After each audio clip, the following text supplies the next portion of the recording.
जय हिंद दोस्तों। आज एक नए वीडियो लेक्चर के साथ यूपी बोर्ड मिशन 100 में पुनः आपका स्वागत है। जैसा कि पिछले के क्लास में हम लोग सेट चैप्टर के अंतर्गत प्रश्नावली 1.1 प्रश्नावली 1.2 के अंतर्गत आने वाले थ्योरी पोर्शन तथा इससे जुड़े हुए क्वेश्चन को हम लोग अच्छी तरह से हल कर चुके हैं। आज एक नए वीडियो लेक्चर में हम लोग प्रश्नावली 1.3 के अंतर्गत आने वाले थ्योरीज को तथा उससे जुड़े हुए क्वेश्चन, ढेर सारे क्वेश्चन सॉल्व करेंगे। देखिए, हमारे चैनल पे बहुत ज़्यादा बकैती बकवास न करते हुए हम लोग केवल अधिक से अधिक स्टडी और अधिक से अधिक अभ्यास करने की कोशिश करेंगे। ये चैप्टर, आज के चैप्टर में प्रश्नावली 1.3 के अंतर्गत हम लोग पढ़ना क्या है? पढ़ना हम लोग को समुच्चय के उप समुच्चय, मतलब सबसेट्स ऑफ सेट पढ़ना है। उसके बाद सबसेट्स ऑफ सेट, समुच्चय के उप समुच्चय, उप समुच्चय, समुच्चय के उप समुच्चय तथा इंटरवल, अंतराल के बारे में अध्ययन करना है। बिना देरी किए हुए चलिए आज नए वीडियो लेक्चर का शुभारंभ करते हैं। देखिए, जैसा कि हेडिंग में लिखा है उप समुच्चय। उप समुच्चय, ये थ्योरी पोर्शन लिखा है। इस थ्योरी पोर्शन को हम लोग करने से पहले सबसे पहले हमको इसको समझ लेते हैं। आप जो भी वीडियो लोग देख रहे हैं, आप कोशिश करिए केवल समझने पे ध्यान दीजिए। बाकी एक पेज पर समझाने के बाद तुरंत इसी का पूरा सेम टू सेम नोट्स लिखा है, अगले स्लाइड पर मिल जाएगा। तो पूरा ध्यान केवल आप समझने पे दीजिए। चलिए पढ़ते हैं। सबसेट,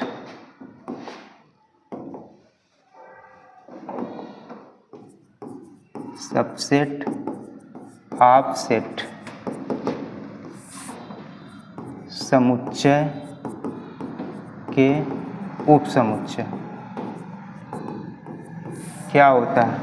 देखिए, उप की बात कर रहा है। उप की बात कर रहा है यानी कि दो लोगों की बात कर रहा है। उप मतलब छोटा, छोटा है तो पक्का है कि उसका बड़ा होगा। तो यहाँ उप की बात कर रहा है यानी दो सेट की बात कर रहा है। उप का मतलब, उप कह दिया मतलब छोटा है यानी जरूर से कोई बड़ा होगा। हाँ, तो जब उप शब्द आ गया तो यहाँ दो सेट की बात करेंगे। तो हम उप समुच्चय जानने से पहले हम मान लेते हैं कि ए और बी कोई दो सेट है। तो ए को बी का उप समुच्चय कहेंगे। कब कहेंगे? जब ए के सभी अवयव बी में हो तो हम कहेंगे कि ए बी का उप समुच्चय है। जैसे एग्जाम्पल के द्वारा समझिए, ए बराबर 1 2, बी बराबर 1 2 3। देखिए, ए को बी का, यहाँ ए बी का उप समुच्चय, उप मतलब छोटा। कब है ए बी का उप समुच्चय? कब कहलाएगा? जब ए के सारे अवयव बी में हो। देखिए, ए में 1 है, बी में भी 1 है, ए में 2 है, बी में भी 2 है। अगर ए के सारे अवयव बी में हो तो ए को बी का उप समुच्चय कहेंगे। अगर ए बी का उप समुच्चय है तो हम इसको लिखेंगे ए इज सबसेट ऑफ बी। इसको पढ़ेंगे ए बी का उप समुच्चय। समुच्चय कहने का मतलब यह है कि ए को बी का उप समुच्चय तब कहेंगे और इसको लिखेंगे ऐसे। अगर ए बी का उप समुच्चय है तो लिखेंगे ऐसे, ए इज सबसेट ऑफ बी, और इसको पढ़ेंगे ए इज सबसेट ऑफ बी। ऐसा कब होगा? जब ए के सभी अवयव बी में हैं। अगर हम कहें कि बी इज सबसेट ऑफ ए तो हम कहेंगे बी ए का सबसेट नहीं है। क्यों नहीं है? क्योंकि बी के ये तीन जो एलिमेंट है, 3 जो है बी में तो है लेकिन वो 3 ए में नहीं है। जब ऐसा अगर है तो हम कहेंगे कि B is not subset of A. अगर बी ए का सबसेट नहीं है तो इसको हम ऐसे लिखेंगे, B is not subset of A. इसको हम पढ़ेंगे B is not subset of A, मतलब बी ए का उप समुच्चय नहीं है।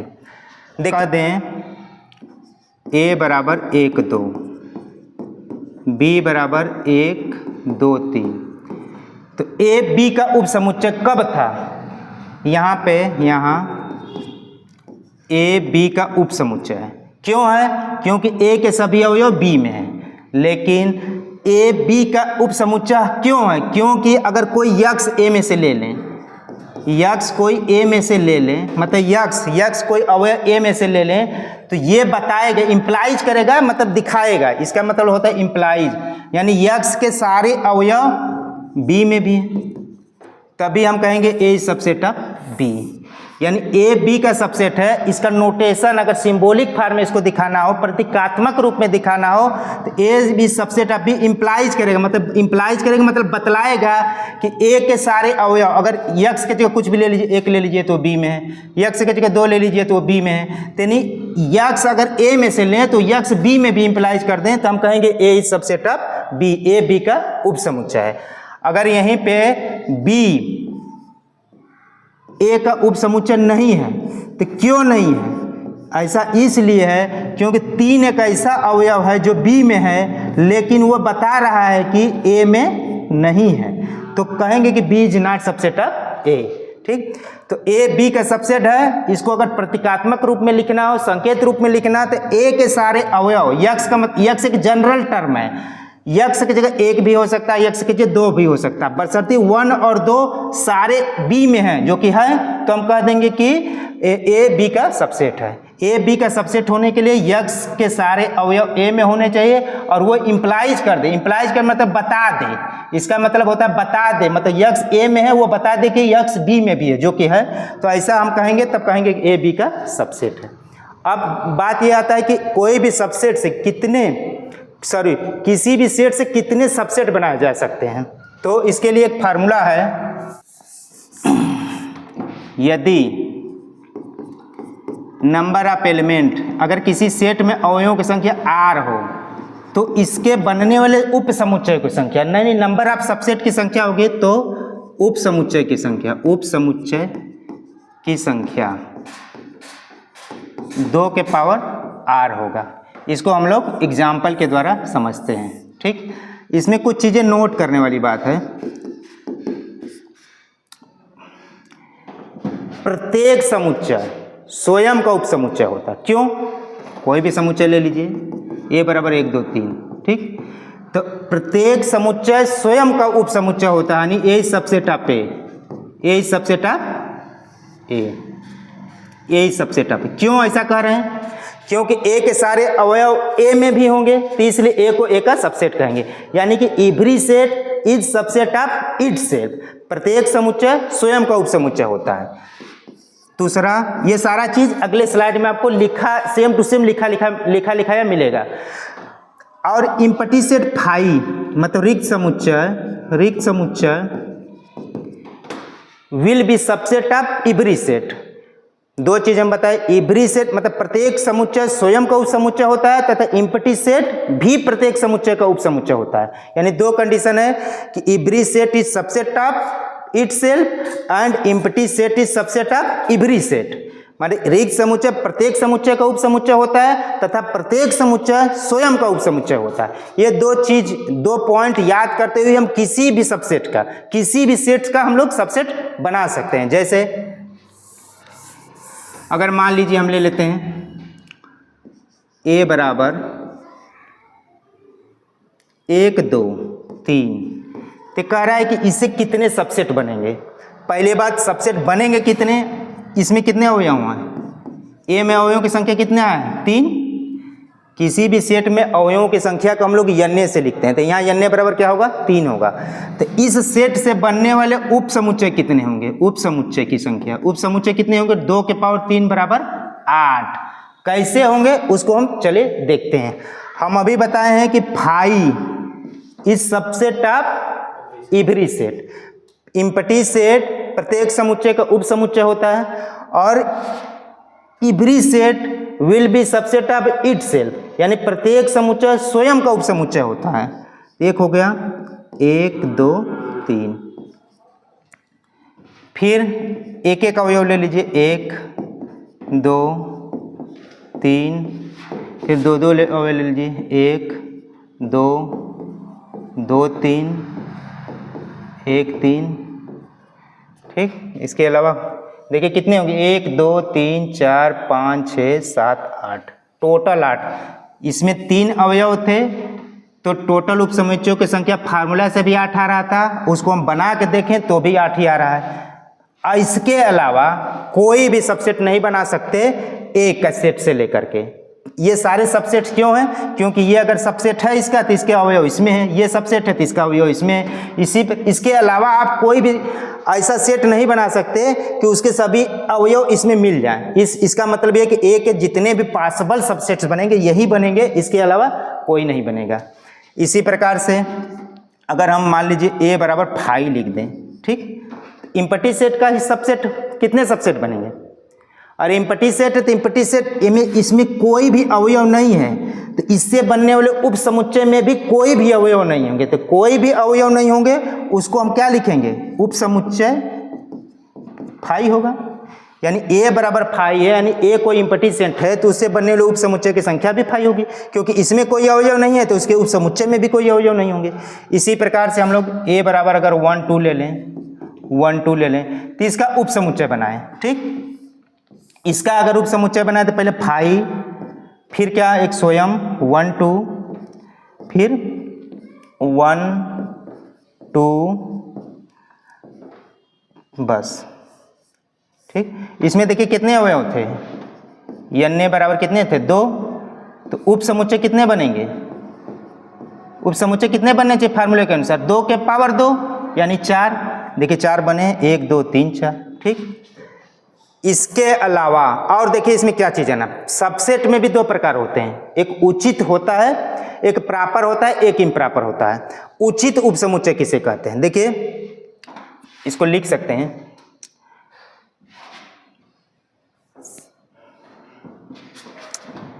यदि n बराबर 3 तो इससे बनने वाले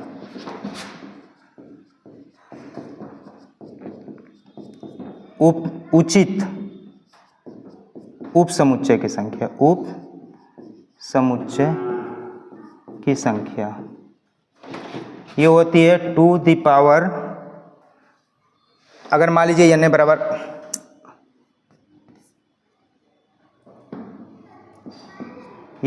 मान लीजिए r रहता तो इससे बने उचित उप समुच्चय की संख्या 2 के पावर r-1 होती। उचित मतलब प्रॉपर सबसेट किसे कहते हैं? यदि अब उचित उप समुच्चय पहले जान जाए हम, तब इसको लिख लीजिए। इसके पहले हम फिर से समझते हैं इसको। उचित उप समुच्चय प्रॉपर सबसेट,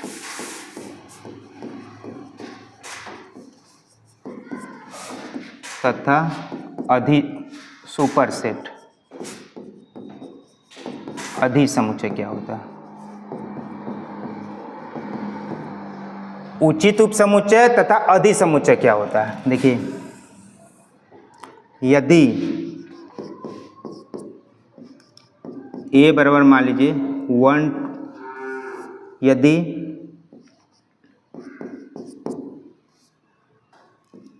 a b का सबसेट हो, a b का सबसेट हो तथा a b के इक्वल ना हो, ठीक, तो a को b का मतलब सेट समुच्चय a को समुच्चय b का उचित उप समुच्चय कहेंगे, उच्च समुच्चय कहेंगे, तथा b को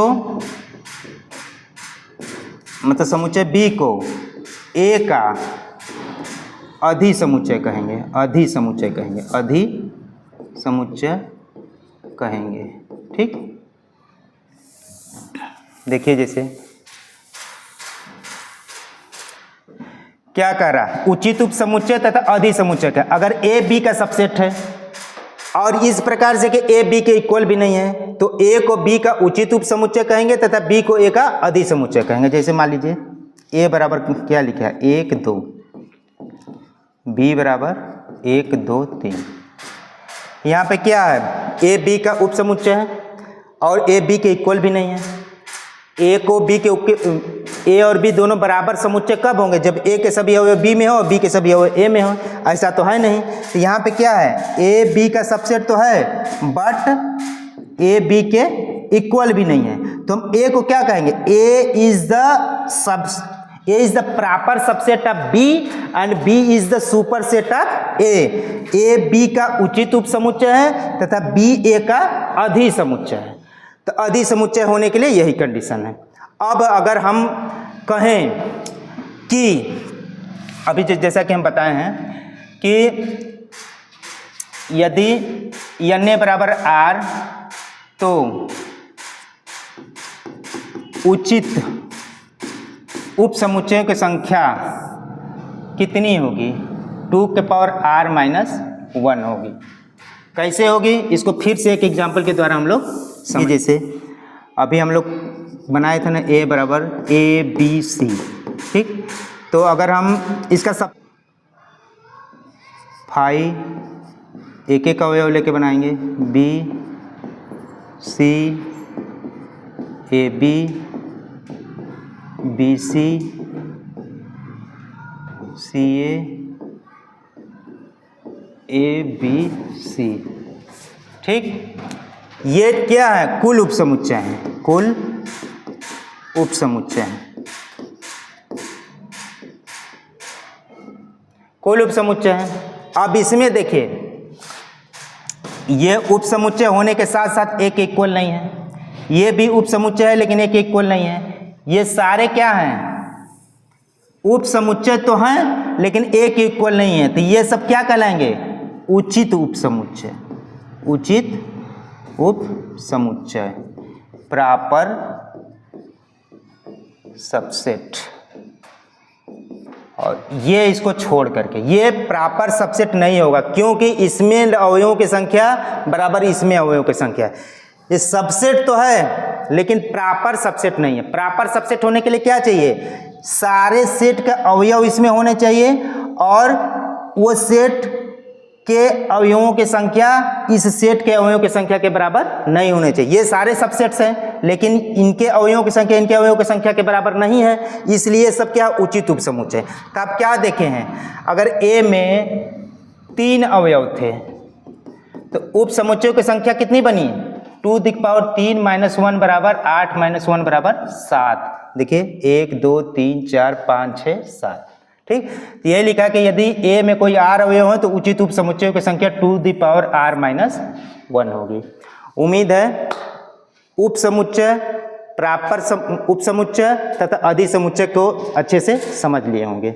अब हम लोग थोड़ा सा देखिए, आपके एनसीईआरटी बुक्स में थ्योरी पोर्शन में तो नहीं दिया लेकिन क्वेश्चन सॉल्व करते समय घात समुच्चय के बारे में बताया।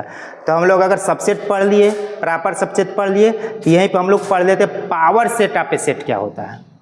Power set of A set,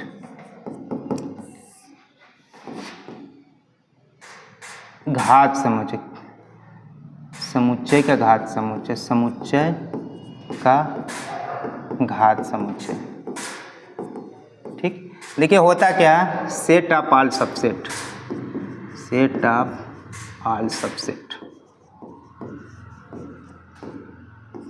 set of all subset, सभी उप समुच्चय के समुच्चय को हम लोग क्या कहते हैं, घात समुच्चय कहते हैं। सभी उप समुच्चय के समुच्चय को घात समुच्चय कहते हैं, कहेंगे। इसका मतलब क्या है, घात समुच्चय के लिए भी हमको क्या चाहिए, उप समुच्चय चाहिए। अगर घात समुच्चय किसी का निकालना हो तो क्या निकालना पड़ेगा, पहले उप समुच्चय। चलिए देखिए जैसे क्या है, फिर एग्जाम्पल लिख लेते हैं। ए बराबर अल्फा बीटा गामा ले लेते हैं, ठीक। यहाँ पे ये लिख सकते हैं कि यदि इफ ए इज, ए कोई सेट है, ए कोई समुच्चय है तो इसके घात समुच्चय को पीए से लिखते हैं, पीए से लिखते हैं पी ए मतलब power set of set A, P A से लिखते हैं। तथा पी ए होता क्या है, तथा पी ए बराबर होता है, कोई सेट होता है बी इस प्रकार से होता है कि B is subset of A. देखिए बार बार ये वाला सिंबल आ रहा है, चूँकि किसी किताब में वो सिंबल रहता है। ठीक, इसको एक तरफ देखिए, यदि ए कोई समुच्चय है तो इसके घात समुच्चय को हम लोग पी ए से लिखेंगे। तथा पी ए बराबर क्या होता है, कोई सेट होता है जिसका एक सबसेट मिलता है। सेट कैसे होगा, ए के सबसेट होंगे। जैसे एग्जांपल देखिए, ए बराबर अल्फा बीटा गामा है, तो इसको हमको निकालना है, पहले इसका सबसेट निकालना पड़ेगा। सबसेट निकालने के लिए phi alpha beta gamma alpha beta, यहाँ लिखते हैं पावर सेटअप, पहले फाई होगा, अल्फा बीटा गामा होगा, फिर एक ही का वो अल्फा बीटा गामा, फिर अल्फा बीटा बीटा गामा, फिर अल्फा गामा।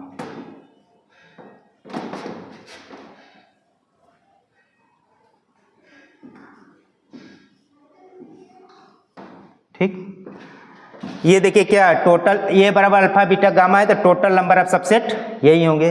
अब इसके पावर सेट लिखना है, तो पावर सेट लिखना है तो क्या करें, सेट ऑफ सबसेट, मतलब जितने भी सबसेट्स हैं उनका सेट को हम लोग क्या कहेंगे, पावर सेट कहेंगे। ठीक, पावर सेट क्या होता है, पावर सेट के लिए क्या चाहिए, सबसेट बनाएंगे, पूरे सबसेट का एक सेट बना लेंगे, वही पावर सेट होता है। देखिए सेट ऑफ ऑल सबसेट, सभी उप समुच्चय के समुच्चय को, घात समुच्चय, पहले क्या करेंगे, जो सेट होगा उसका उप समुच्चय बना लेंगे। फिर उप समुच्चय का अगर सेट बनाना हो तो क्या करेंगे, उसको कर्ली ब्रैकेट के अंदर क्लोज कर देते हैं। तो जो सबसेट बन गया उसी को अगर सेट बनाना हो तो कर्ली ब्रैकेट दोनों तरफ लगा देंगे, इसी को हम लोग क्या कहते हैं, पावर सेट कहते हैं। ठीक, अब देखिए ये वाला डेफिनेशन कैसे क्लियर होगा। पीए में मतलब पावर सेट ऑफ पीए में कैसे अवयव है, कोई सेट का अवयव है, ये जो भी है कोई सेट ही तो है, ये भी एक सेट है, ये भी सेट है, सेट है जिसको कर्ली ब्रैकेट के अंतर्गत क्लोज किया गया है। तो जब सेट को लिखते हैं तो हमेशा कैपिटल लेटर से लिखते हैं। तो देखिए कोई बी एक सेट होगा, इस प्रकार से होगा, ये सारे ए के सबसेट होंगे। मतलब पावर सेट में कोई ये जो सेट मिला है वो सारे सेट क्या है, ए के क्या है, सबसेट्स हैं। ठीक, तो नोट में यहाँ लिख लीजिए, नोट, यदि अब यहाँ पे देखिए, यदि एन ए बराबर आर हो तो पावर सेट ए में अवयवों की संख्या कितनी होगी, अवयवों की संख्या बराबर कितना होगा, जितने इसके सबसेट्स में होंगे वही इसके पावर सेट में भी अवयवों की संख्या होगी, यानी टू द पावर आर ही होगी। यदि ए कोई सेट है जिसमें अवयवों की संख्या आर हो तो पावर सेट है, इसके घात समुच्चय में मतलब पीए में अवयवों की संख्या टू द पावर आर होगी। यही सेम चीज सबसेट्स में हो रहा था, क्योंकि सबसेट्स और पावर सेट में केवल इस सिंबल का अंतर है, बाकी नंबर ऑफ एलिमेंट जितने सबसेट्स में थे उतने ही पावर सेट में भी होंगे। चलिए आगे अब हम लोग स्लाइड देखते हैं।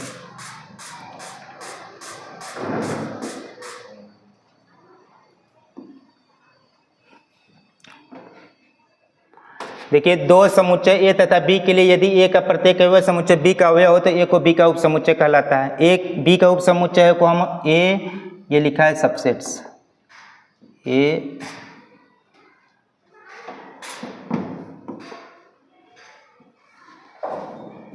सबसेट ऑफ बी, ये ए सबसेट ऑफ बी लिखा है, से प्रदर्शित करते हैं। ए बी का सबसेट है तो ए के प्रत्येक अवयव बताएगा कि वो बी में भी हो। अब ए बी का उपसमुच्चय नहीं है तो हम लोग ऐसे लिखेंगे जैसा कि हम अभी बता चुके हैं। अब नोट में यहाँ लिखा गया, अब दो, यहाँ पे देखिए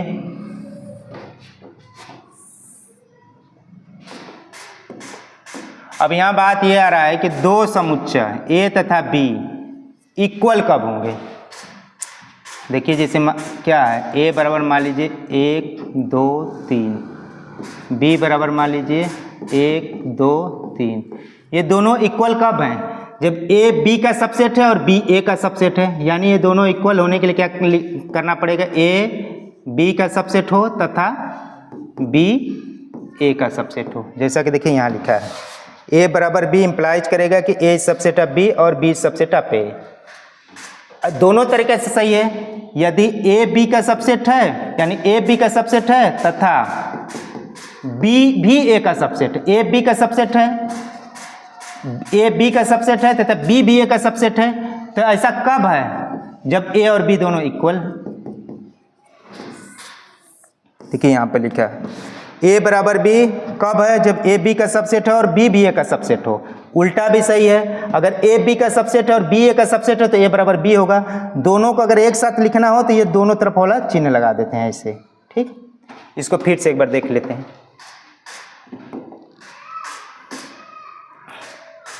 ये बताना हम चाहते हैं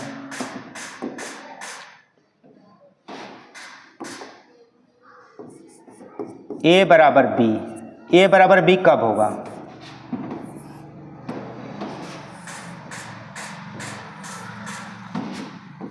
ए बराबर मान लीजिए 1 2 3, बी बराबर मान लीजिए 2 3 1। ए बी ये दोनों बराबर हैं, क्लियर है। तो कब बराबर हैं? जब ए बी का सबसेट था तथा बी भी ए का सबसेट है। ए बी का सबसेट है, बी ए का सबसेट है, तो ए बराबर बी है। अगर हम कह दें कि ए बी का सबसेट है तथा बी ए का सबसेट है, तो भी हम ए बराबर बी कह सकते हैं दूसरे तरीके से। यानी कि कह सकते हैं कि ए बराबर बी इंप्लाइज करेगा, बताएगा कि ए बी का सबसेट है तथा बी ए का सबसेट है। अगर हम कहें ए बी का सबसेट है तथा बी ए का सबसेट है, तो इधर से भी अगर चलेंगे तो ये भी सही है, ए बराबर बी हो जाएगा। यानी ए और बी दोनों को बराबर होने के लिए ये दिखाना पड़ेगा कि A is subset of B and B is subset of A. देखिए सारा चीजें लिखा गया। अब हम लोग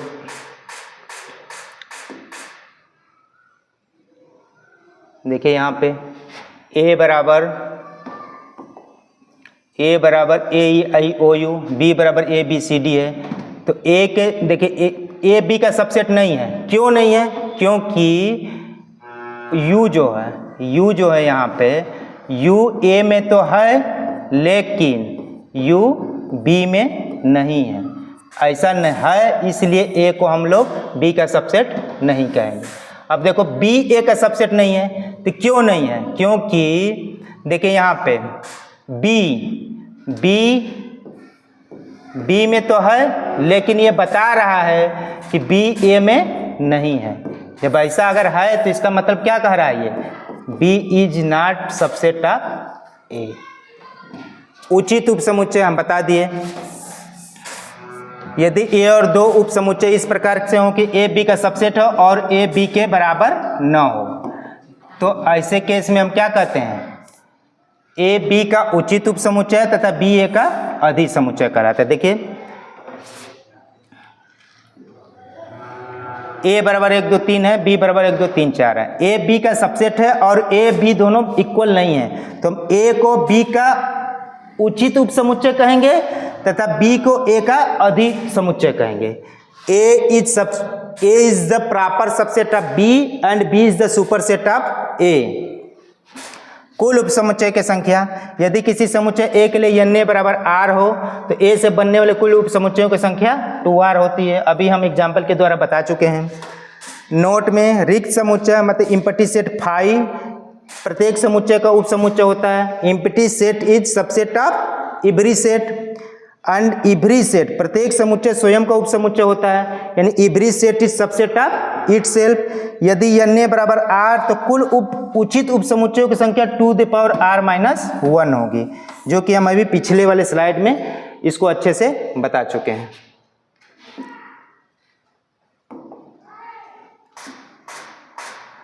अब यहाँ पे हम लोग कुछ क्वेश्चन करते हैं।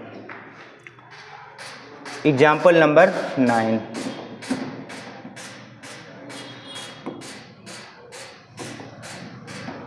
नीचे देखिए समुच्चरों पे विचार कीजिए। फाई दिया है, ए दिया है, बी दिया है, सी दिया है। प्रत्येक समुच्चय युग्म के बीच सही प्रतीक सबसेट या नॉट सबसेट का चिन्ह भरिए। देखिए फाई क्या होता है? फाई तो सबका सबसेट होता है, इसको तो कोई दिक्कत ही नहीं है, क्योंकि हम लोग ये जानते हैं कि empty set is subset of every set. तो ये तो फाई सबसेट ऑफ बी होगा ही। अब यहाँ देखो ए बी का सबसेट है। एक ऐसा देखने के लिए क्या देखना पड़ेगा? क्या ए के सारे अवयव बी में है? जो कि नहीं है। देखिए एक इसमें है, इसमें नहीं, इसमें तो है, लेकिन 3 ऐसा अवयव है ए में जो बी में नहीं है। तो 3 ए में नहीं, ए में तो है लेकिन 3 बी में नहीं है। ऐसा अगर है तो हम कह देंगे कि A is not subset of B, यानी यहाँ कौन सा चिन्ह रहेगा? ऐसे। यहाँ देखिए ए सी का सबसे एक 3 ए के सभी अवयव सी में है, इसलिए ए सी का सबसेट है। बी क्या सी 1 5 9 1 5 बी के सभी अवयव सी में है, इसलिए बी सबसेट ऑफ सी हो गया। यहाँ पे क्या था? बी सी का सबसेट है, सी बी का सुपरसेट है। बी सी का सबसेट ही नहीं है, इसको हम प्रॉपर सबसेट भी बोल सकते हैं, उचित उपसमुच्चय बोल सकते हैं। चलिए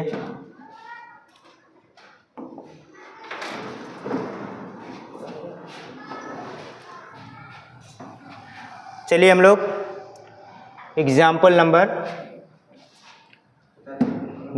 10 देखते हैं। मान लीजिए ए बराबर ए ई आई ओ यू, बी बराबर A B C D. A B का एक उपसमुच्चय है या नहीं? क्या ए बी का उपसमुच्चय है? बताइए। ए बी का उपसमुच्चय चेक करने के लिए क्या करना पड़ेगा? ए के सभी अवयव बी में होने चाहिए। यहाँ पे क्या देख रहे हैं हम लोग? यहाँ पे देखिए, यहाँ पे आई है। आई जो है ए में तो है, लेकिन ये बता रहा है कि आई बी में नहीं है। तो इसका मतलब ये है कि A is not subset of B, यानी ए बी का उपसमुच्चय नहीं है। उदाहरण नंबर 11। मान लीजिए ए बी और सी 3 समुच्चय। यदि ए बिलोंग टू बी और बी बिलोंग्स टू सी, तो क्या यह सत्य है कि ए सबसेट ऑफ सी? यहाँ पे ये नहीं रहना चाहिए, यहाँ पे सबसेट होना चाहिए। ये चूंकि सेट है तो सेट है तो सेट सबसेट ही हो सकता है, ये वाला सिंबल नहीं होना चाहिए यहाँ पे। यहाँ पे एक गलत दिया है, यहाँ पे ऐसे होना चाहिए। कोई सेट है तो सेट का सबसेट हो सकता है, अवयव तो हो ही नहीं सकता कभी। ये अवयव होने के लिए सिंबल है, ठीक। मान लीजिए ए बी सी 3 समुच्चय। यदि ए बी का सबसेट है, बी सी का सबसेट है, तो क्या यह सही है कि ए सी का सबसेट होगा? यदि नहीं तो एक उदाहरण दीजिए। देखिए ये कह रहा है कि ए बी का सबसेट है तथा बी सी का सबसेट है। इसको देख लीजिए, कोई एग्जाम्पल ले लीजिए। ए बराबर मान लीजिए 1 2, बी बराबर मान लीजिए 1 2 3, सी बराबर मान लीजिए 1 2 3 4। यहाँ क्या देख रहे हैं? ए बी का सबसेट है, क्योंकि ए के सारे अवयव बी में है। बी बी सी का सबसेट है, ए बी का सबसेट है, बी के सी का सबसेट है। तो यहाँ क्या देख रहे हैं? ए बी सी का सबसेट है, क्योंकि ए के सभी अवयव सी में है। तो ये संभव है कि ए बी का सबसेट हो, बी सी का सबसेट हो, तो ए बी सी का सबसेट होगा, ठीक, करेक्ट होगा। अगर यहाँ सबसेट होगा तब, ये शायद एक गलत है, ये ऐसा नहीं होना चाहिए। तो ये यदि नहीं तो एक उदाहरण दीजिए। ये हो गया।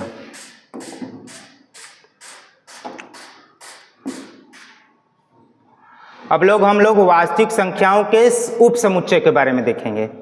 चलिए इसको देखते हैं थोड़ा सा। देखिए हम लोग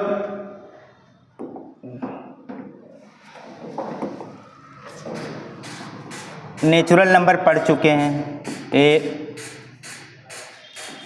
1 2 3। होल नंबर भी पढ़ चुके हैं। 0 1 2 इंटीजर्स भी पढ़ चुके हैं 0 1 2 -1 -2। इसी तरह Q भी पढ़ चुके हैं जो P/Q के रूप में लिखा जा सके, Q 0 ना हो और PQ क्या होने चाहिए, पूर्णांक होने चाहिए, यानी इंटीजर्स होने चाहिए। ठीक, इसी तरह हम T भी पढ़े थे, T मतलब अपरिमेय,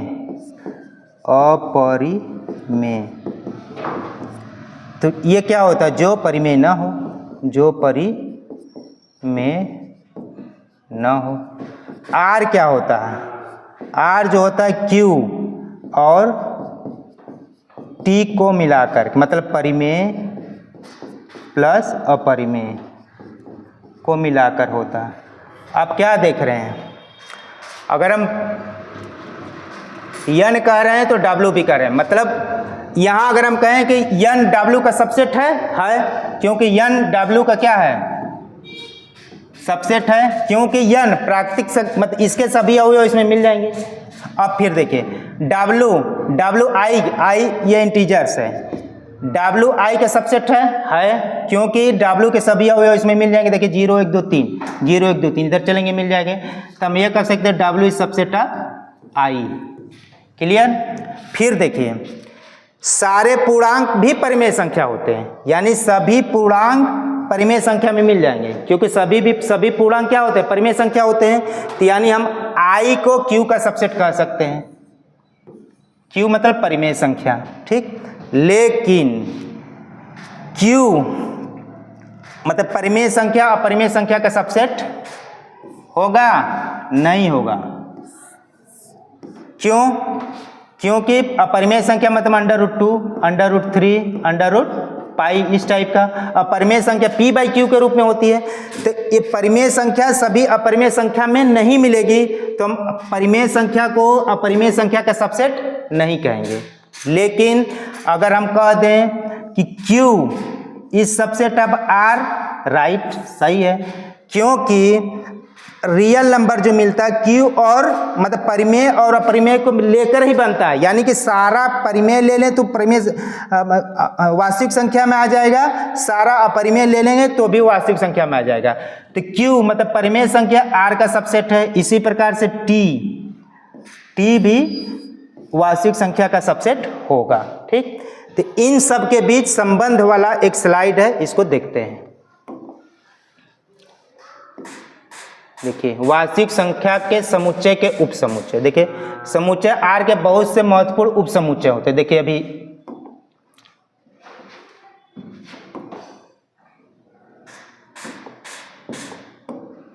देखिए n है, n क्या है, R का सब समुच्चय, R का ही नहीं, ये W का भी है, Q का भी है और R का भी है, ऐसा भी कर सकते हैं, क्योंकि प्राकृतिक संख्या के सभी अवयव इसमें मिलेंगे, इसके सभी अवयव इसमें मिलेंगे, इसके सभी अवयव इसमें मिलेंगे।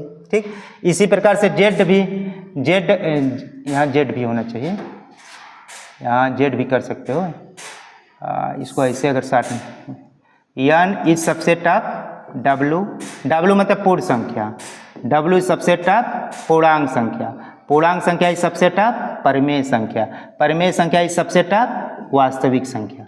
ये संबंध होगा, ये हो गया, ये हो गया, ये हो गया। ठीक, अब T देखो, क्या अपरिमेय संख्या क्या होता है, वे सभी वास्तविक संख्या होते हैं जो परिमेय संख्या ना हो, यानी कि R माइनस, यानी हम अभी क्या बताएं, R क्या होता है, Q प्लस Q डैश होता, Q प्लस T होता है, Q प्लस T होता है, मतलब वास्तविक संख्या क्या होता है, परिमेय संख्या प्लस अपरिमेय संख्या होता है। तो अगर हम अपरिमेय संख्या निकालें, यानी T बराबर निकालें, तो क्या होगा, R माइनस Q, यानी पूरे वास्तविक संख्या में से परिमेय संख्या को घटाने पे हमको अपरिमेय संख्या मिलेगा। देखिए यही लिखा है, अपरिमेय संख्या में वे सभी नहीं, अपरिमेय संख्या में वे सभी वास्तविक संख्या आएंगे जो कि परिमेय संख्या न हो।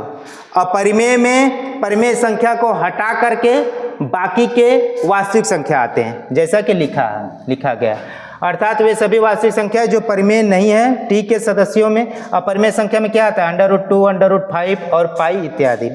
इन समुच्चयों के मध्य कुल स्पष्ट संबंध इस प्रकार से, n प्राकृतिक संख्या पूर्णांक का उपसमुच्चय है, पूर्णांक संख्या परिमेय संख्या का उपसमुच्चय है, परिमेय संख्या वास्तविक संख्या का उपसमुच्चय है, अपरिमेय संख्या वास्तविक समुच्चय के उपसमुच्चय है। लेकिन n मतलब प्राकृतिक संख्या क्या अपरिमेय संख्या का उपसमुच्चय है? नहीं, क्योंकि अपरिमेय संख्या में कैसे अवयव आते हैं? √2, √3। परिमेय संख्या में क्या आते हैं? 1, 2, ये सारे इसमें मिलेंगे? नहीं मिलेंगे। तो ये थोड़ा इंपॉर्टेंस है, इस पे ऑब्जेक्टिव टाइप के क्वेश्चंस बनते हैं। चलिए आगे देखते हैं। अब हम लोग पढ़ते हैं अंतराल।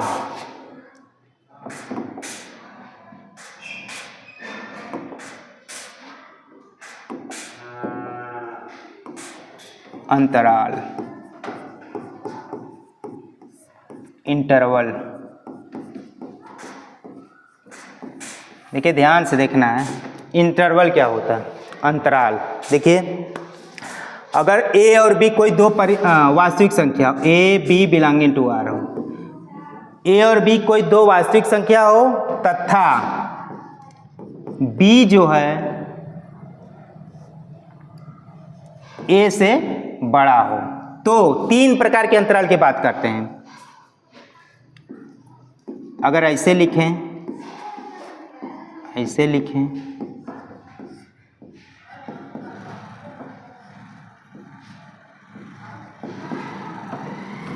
इसको हम लोग बोलते हैं खुला अंतराल,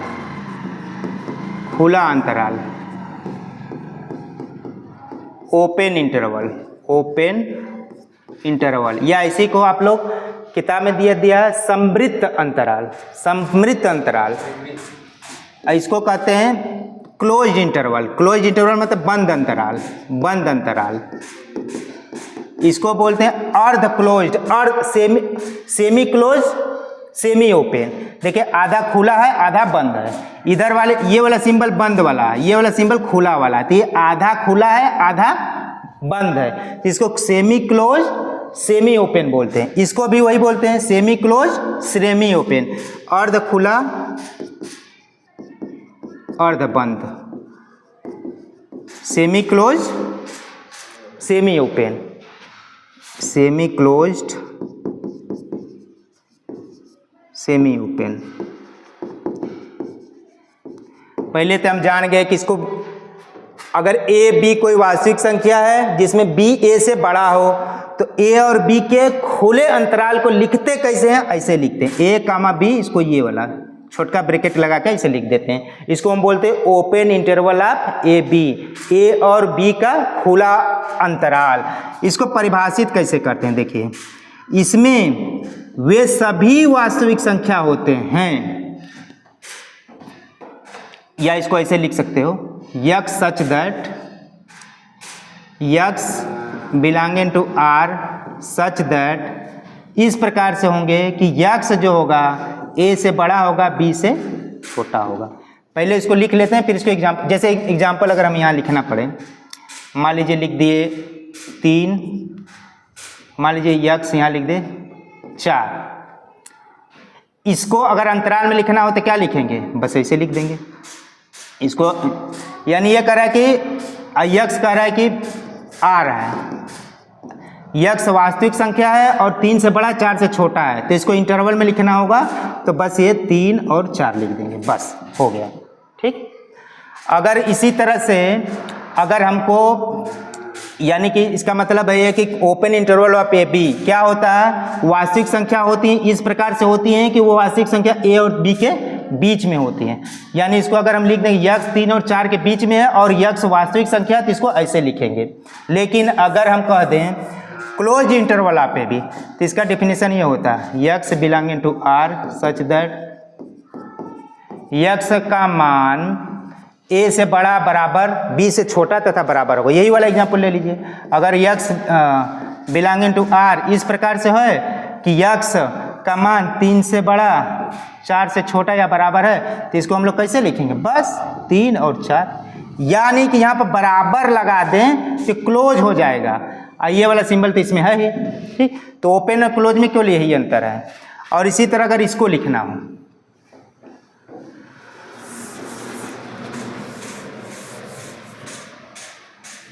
x बिलोंगिंग टू R,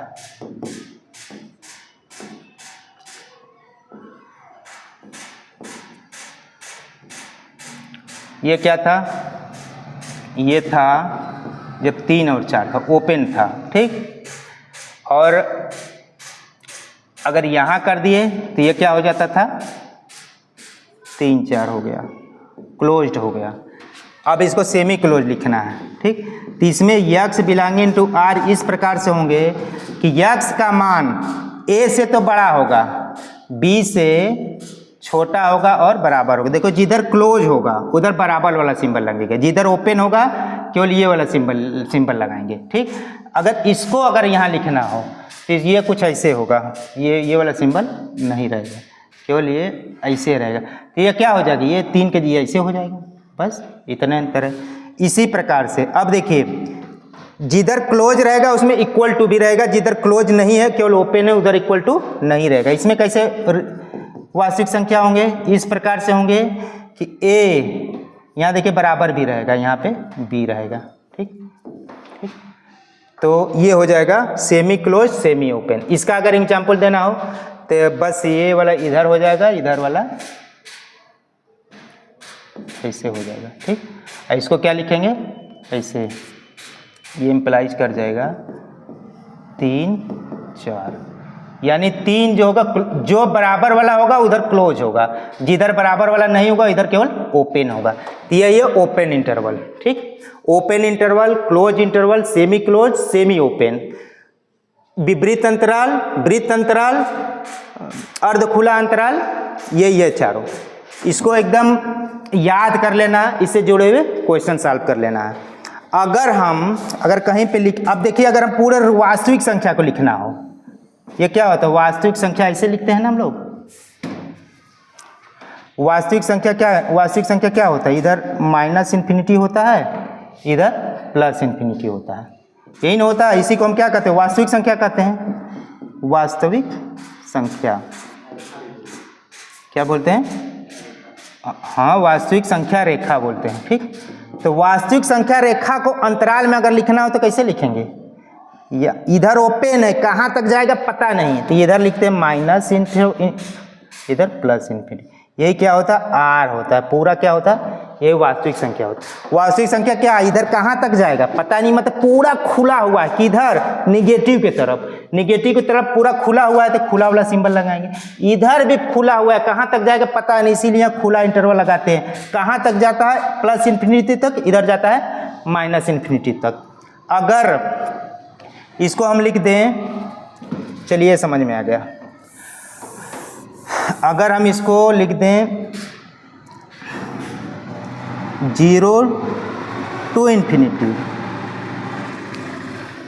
इसमें कैसे, ये वे सभी धनात्मक वास्तविक संख्याओं का समुच्चय होगा। वास्तविक धनात्मक को हम लोग ऋणोत्तर भी बोलते हैं, ऋणोत्तर का मतलब ऋण से इतर, ऋण से बहरे, मतलब धनात्मक, सभी धनात्मक वास्तविक संख्याएं, इसमें सभी धनात्मक वास्तविक संख्या होती है। इसका मतलब ये हो गया। अगर यहां पर हम लिख दें -इन्फिनिटी टू 0, यहाँ क्लोज नहीं रहेगा, ओपन रहेगा। यहाँ 0 नहीं है, इसका मतलब ये हो रहा है, यहाँ इसका मतलब 0 नहीं है, तो यहाँ पे -इन्फिनिटी से, तो इसको क्या कहेंगे, सभी ऋणात्मक वास्तविक संख्याएं,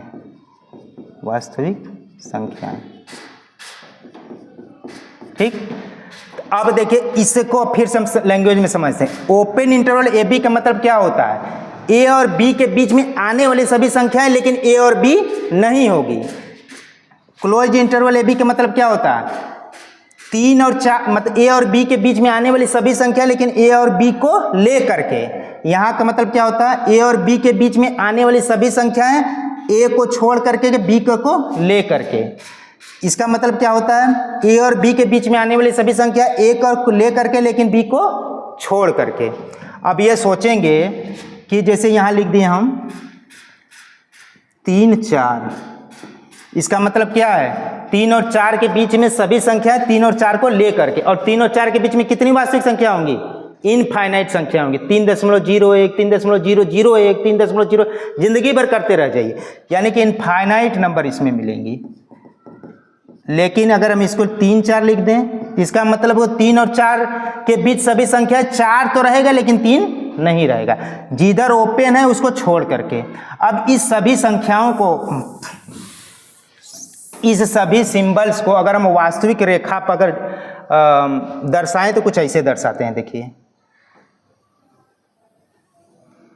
अगर वास्तविक रेखा है, मान लीजिए AB को लिखना हो, तो AB को लिखने के लिए क्या करते हैं ना, मान लीजिए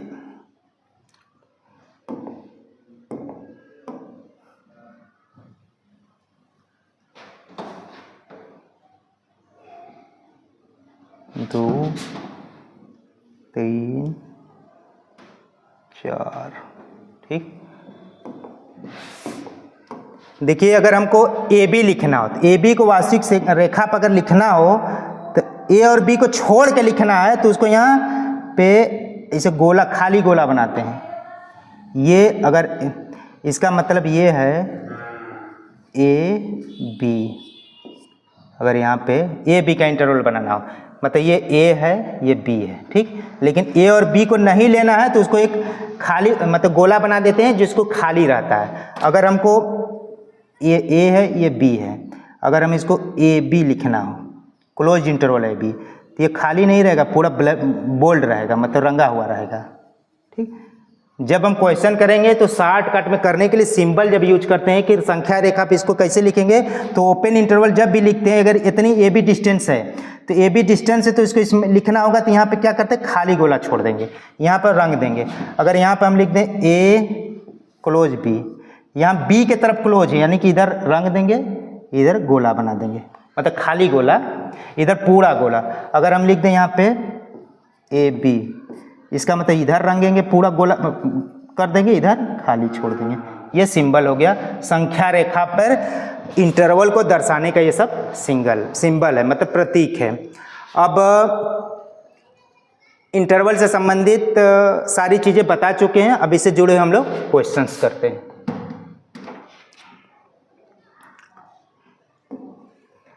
देखिए, उम्मीद है कि समझ, ये सारी चीज़ें बता दिए, सारा चीज़ बता दिए। हाँ, इसको आप लोग बढ़िया से देख लीजिएगा, समझ लीजिएगा।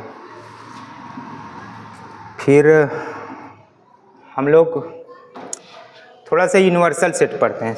इसमें एक एग्जाम्पल कर सकते हैं, जैसे देखिए ये है,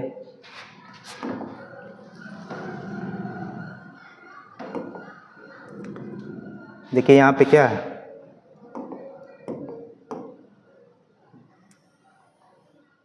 इसका मतलब क्या है, इधर देखिए, इधर खुला रहेगा, क्योंकि इधर बराबर वाला, तो यहाँ -5 लिखेंगे, इधर क्या लिखेंगे, 7 लिखेंगे, और इसको क्लोज करेंगे क्योंकि ये वाला सिंबल, इसको ऐसे लिखेंगे, ठीक। इसी प्रकार से ये है, यहाँ पे इसको कैसे लिखेंगे, इधर से क्लोज रहेगा क्योंकि ये वाला सिंबल है, तो -3, इधर ओपन रहेगा 5, ठीक।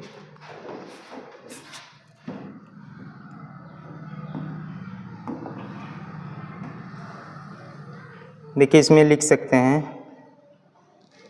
ये सब तो हम बता चुके हैं।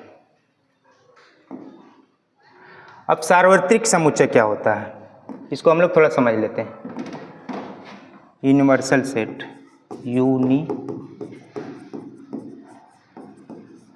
सार्वत्रिक समुच्चय, सार्वत्रिक समुच्चय।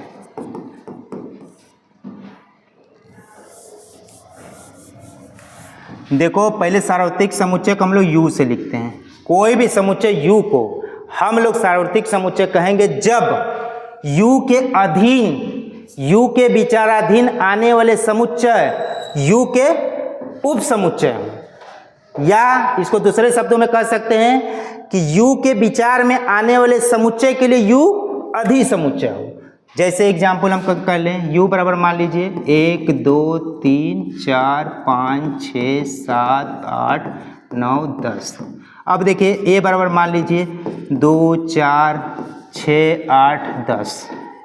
B बराबर 3 5 7 9, सी बराबर 4 6, डी बराबर 7 8, ठीक, ई बराबर 10 11। अब बताइए U A B C D के लिए यूनिवर्सल सेट होगा। क्यों? क्योंकि U के विचार में ये सब हैं और ये सभी U के सबसेट हैं।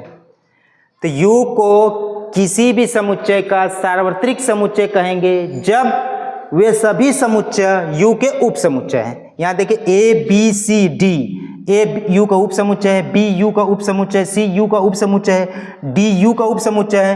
तो U A B C D के लिए क्या है? सार्वत्रिक समुच्चय है, जबकि E U का सार्वत्रिक समुच्चय नहीं है। ठीक, अब हम लोग थोड़ा रुक जाओ बाबू। उम्मीद है समझ में आ गया सार्वत्रिक समुच्चय। सार्वत्रिक समुच्चय को हम लोग समझते हैं।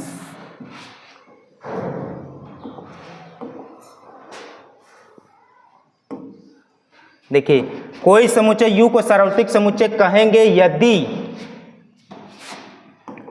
U के विचार में आने वाले सभी समुच्चय U के उप समुच्चय तथा U अपने सभी विचाराधीन उप समुच्चय के लिए अधि समुच्चय हो। देखिए U बराबर 1 2 3 4 5 6 7 8, A बराबर ये A B C के लिए U सार्वत्रिक समुच्चय होगा। क्यों?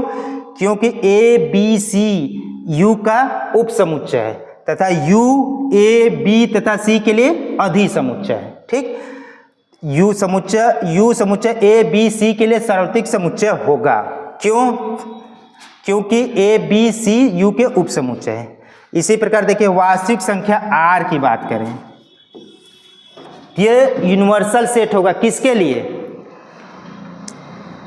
नेचुरल नंबर के लिए, होल नंबर के लिए, इंटीजर्स के लिए, रेशनल नंबर के लिए, इरेशनल नंबर के लिए, प्राकृतिक संख्या के लिए, पूर्ण संख्या के लिए, पूर्णांक संख्या के लिए, परिमेय संख्या के लिए, अपरिमेय संख्या के लिए, सभी के लिए R क्या होगा? यूनिवर्सल होगा। क्यों? अभी हम पिछले स्लाइड में पढ़े थे कि N is subset of W, W is subset of I, I is subset of Q, Q is subset of R, यानी ये सभी R के सबसेट है, इसलिए R इन सभी के लिए सार्वत्रिक समुच्चय होगा। यही सार्वत्रिक समुच्चय की डिफिनीशन है। सार्वत्रिक समुच्चय को U से तथा इसके उप समुच्चय को हम लोग अक्षर A B C आदि द्वारा प्रदर्शित करते हैं। सार्वत्रिक समुच्चय को जब भी लिखना हम लोग U से लिखते हैं तथा इसके उप समुच्चय जो भी होगा हम लोग A B C आदि लेटर के द्वारा लिखते हैं। देखिए प्रश्नावली 1.3 की ये सारे क्वेश्चन है, देखने में थोड़ा दिक्कत हो रहा होगा, इसलिए हम लोग इसको अलग अलग करते हैं। चलिए, रिक्त स्थानों में प्रतीक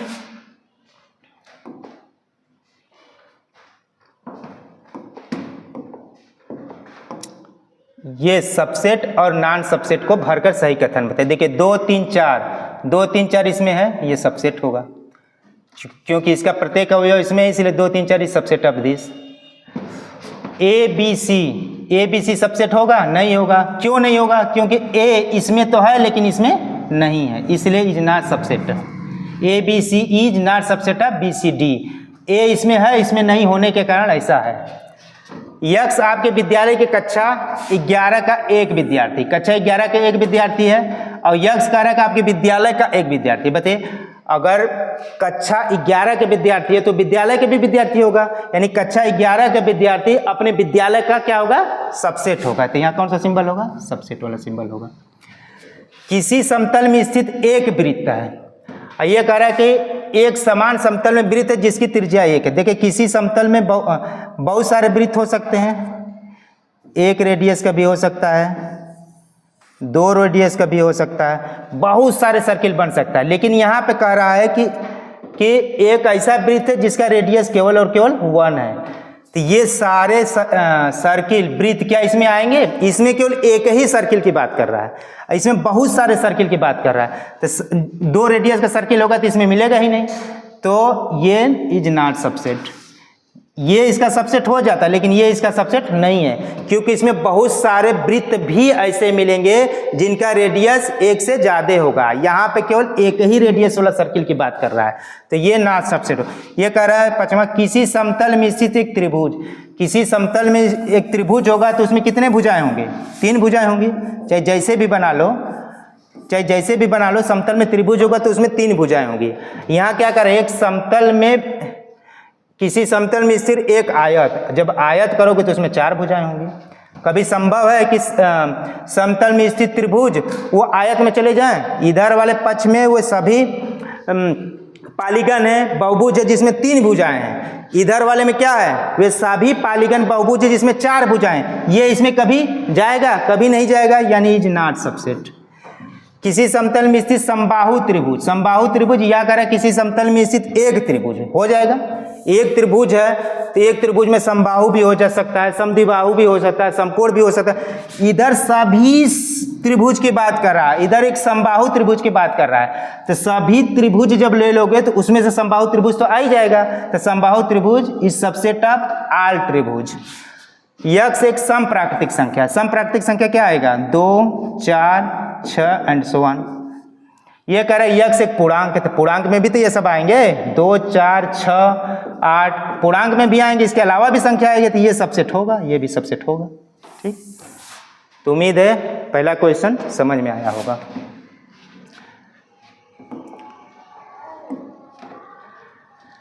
निम्नलिखित कथन सत्य है या असत्य है, इसको छांटना है।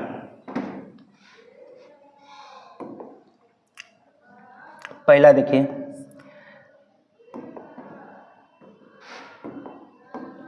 ए बी, देखिए ये ए बी जो है इसमें भी है, ये कह रहा है कि इसका सबसेट नहीं है, तो गलत कह रहा है ना, क्योंकि इसके सारे अवयव इसमें तो हैं, तो इसको कहना चाहिए कि ये इसका सबसेट, ये कह रहा है कि नहीं है, यानी गलत कह रहा है, यानी कि असत्य है, असत्य है, ये कह रहा है असत्य है।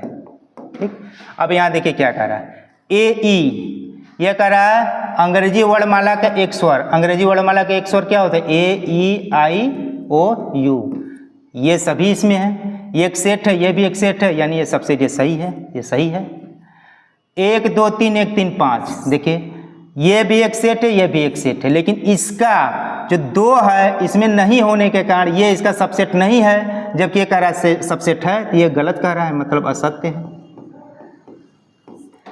ये देखो क्या है, एक सेट है जिसमें ए अवयव है, ये भी एक सेट है, तो इसके सभी अवयव इसमें है, यानी कि सत्य है, ये सही कह रहा है, सबसेट है। ये बताओ ये क्या है?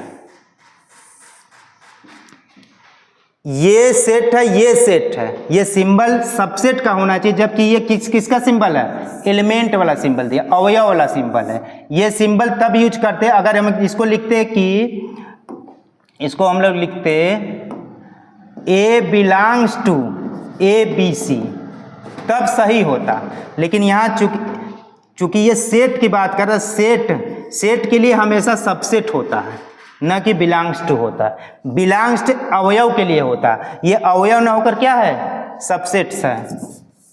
चौथा देखिए क्या कहा, यह संख्या 6 से कम एक समप्राकृतिक संख्या, इसमें कैसा आएगा?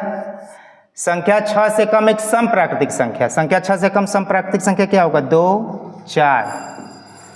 यह कह रहा है कि एक प्राकृतिक संख्या है जो 36 को विभाजित करता है, 36 को विभाजित करने वाली प्राकृतिक संख्या 1 2 3 4 6 9 12 36, 2 4 इसमें भी है, इसमें भी है, ये सबसेट है, सही है, सही है। ठीक, चलिए अगला क्वेश्चन देखते हैं।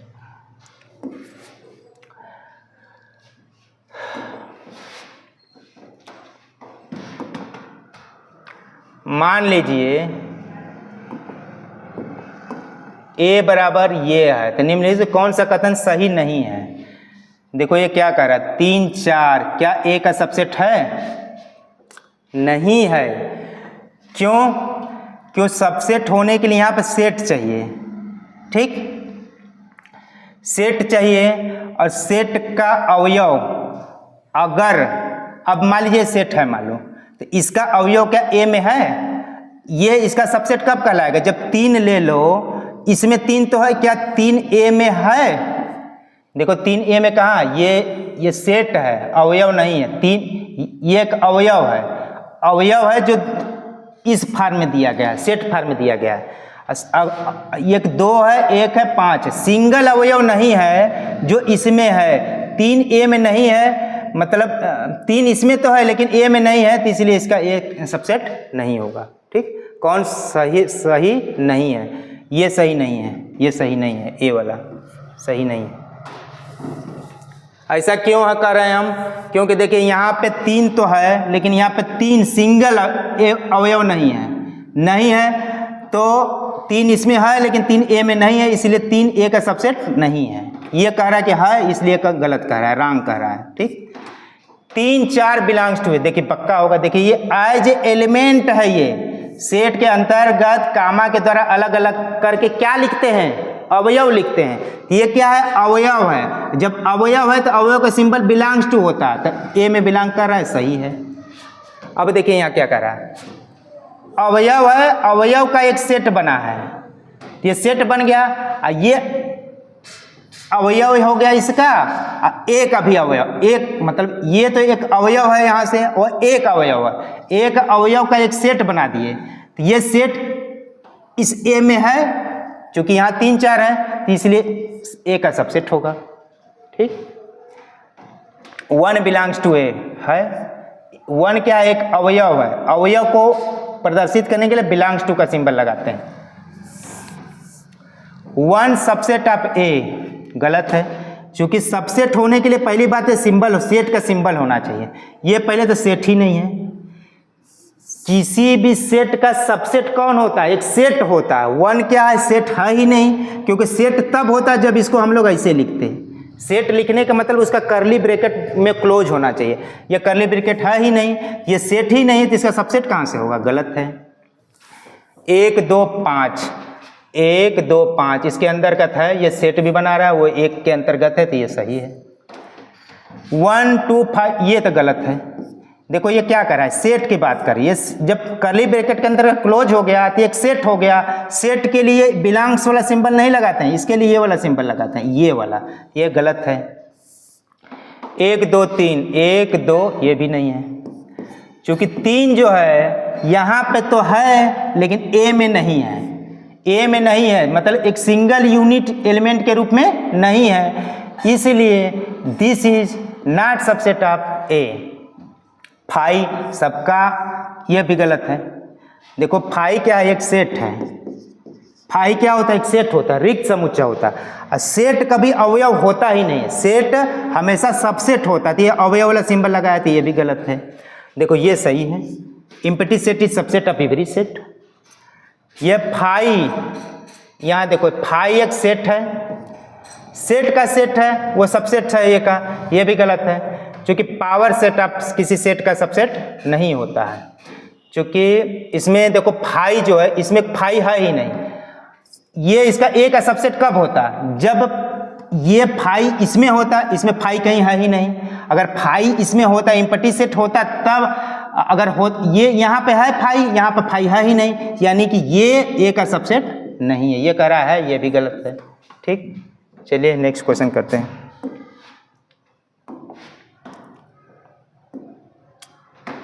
ये सारे क्वेश्चन हम लोग कर चुके हैं, जब थ्योरी पोर्शन समझ रहे थे तो ये चीज़ें हम लोग कर चुके हैं। इसका सबसेट बना चुके हैं हम लोग। इसका सबसेट क्या होगा, 5 होगा, ए होगा। इसका सबसेट क्या होगा, 5 होगा, ए बी, ए बी।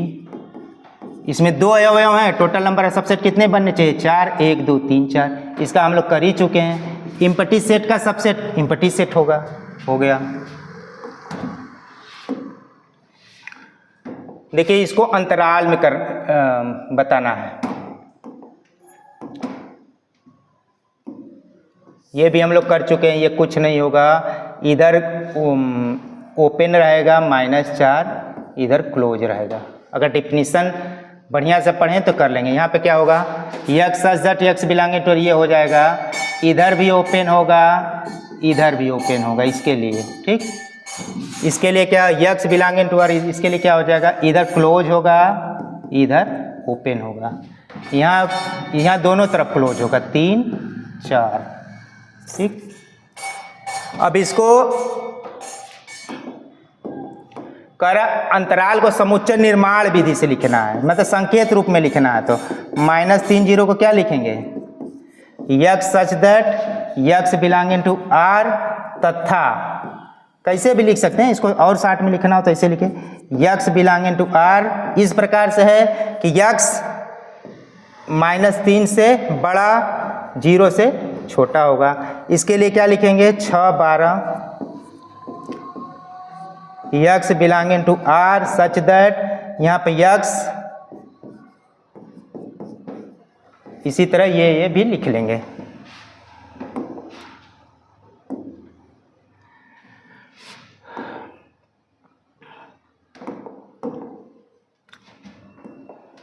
निम्नलिखित में प्रत्येक के लिए आप सार्वत्रिक समुच्चय बता रहा है। इसके लिए कह रहा है कि यूनिवर्सल सेट क्या होगा। देख, समकोण त्रिभुज का समुच्चय, समकोण त्रिभुज का समुच्चय के लिए यूनिवर्सल सेट त्रिभुज ही होगा, क्योंकि ये किसका सबसेट होगा, त्रिभुज अगर ले लें, कोई त्रिभुज ले लें, या ऐसा भी कह सकते हैं पॉलीगन ले लें, बहुभुज ले लें, बहुभुज ले लें, तो त्रिभुज समकोण त्रिभुज त्रिभुज के अंतर्गत आएगा, इसलिए त्रिभुज इसका सार्वत्रिक समुच्चय होगा। बहुभुज भी कह सकते हो, पॉलिनोमियल, बहुत सारे भुजा रखने वाला अगर सेट बनाएंगे तो उसमें 3 भुजा रखने वाला भी सेट मिलेगा, 2 भुजा रखने वाला भी सेट मिलेगा, 4 भुजा भी रखने वाला सेट मिलेगा। तो इसमें 3 ही भुजा की बात कर रहा है, तो बहुभुज कह लो या त्रिभुज कह लो, सभी इसके लिए क्या हो जाएंगे, सार्वत्रिक हो जाएंगे। समद्विबाहु त्रिभुज का समुच्चय, ये भी वही होगा, त्रिभुज का समुच्चय या बहुभुज का समुच्चय समद्विबाहु त्रिभुज के समुच्चय का सार्वत्रिक समुच्चय होगा। Question number 8, A B C, इन 3 समुच्चय में कौन से सार्वत्रिक लिए जा सकते हैं। ये देखो कह रहा है कि ए के लिए कौन सा इसमें यूनिवर्सल है,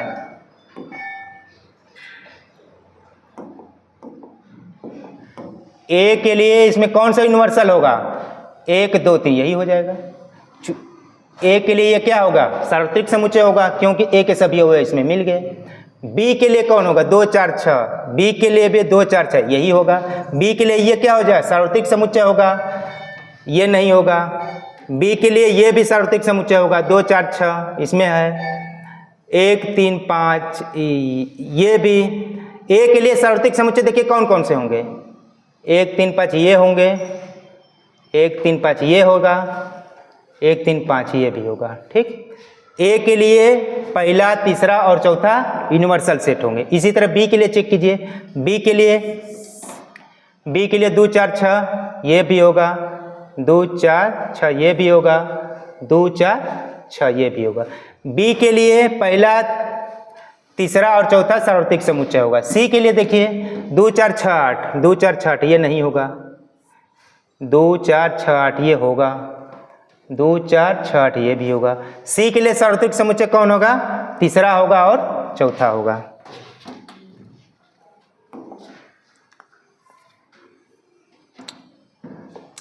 आज के लिए इतना ही।